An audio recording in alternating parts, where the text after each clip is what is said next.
After the month-long strike at Canada Post, the corporation says it expects to have most of the backlog of packages delivered by Christmas.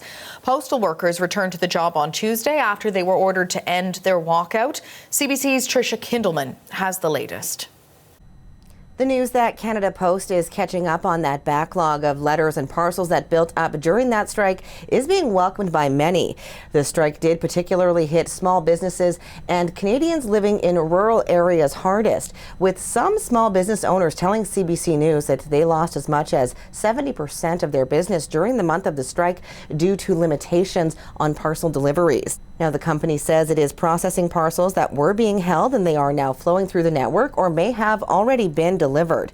International mail and parcels, there is still a bit of a backlog there, but they are working through that and say they will begin accepting international mail and parcels for delivery on Monday. Commercial services have also resumed their regular operations. Back on December 13th, when the Minister of Labour determined that the Canadian Industrial Relations Board was going to examine the situation. After 2 days of hearings, the CIRB determined that they are at an impasse.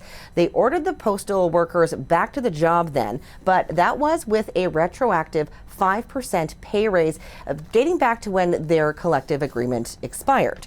Now they are heading back to work under their existing contract, which was extended to May in order to allow bargaining to continue. Now, a Canada Post spokesperson talked to CBC News about the challenges facing the company as they're trying to work out that new deal. We are at a turning point. This isn't your typical negotiations where it's like, okay, what can we afford and what can we not afford? It is about, are we setting ourselves on a path to meet the needs of Canadians and grow in the future? Or are we going to add all kinds of fixed costs and try and lock into the status quo? Because we've seen under the last 2 years what the status quo has looked like. It means we've lost parcel business. While we've already lost the mail business, there's still some of that to be had. But we need a path forward for the future. For its part, the Canada Union of Postal Workers called the board's order a clear violation of their rights, and they say they are expecting to launch a constitutional challenge to the process in mid-January. Tricia Kindleman, CBC News, Toronto.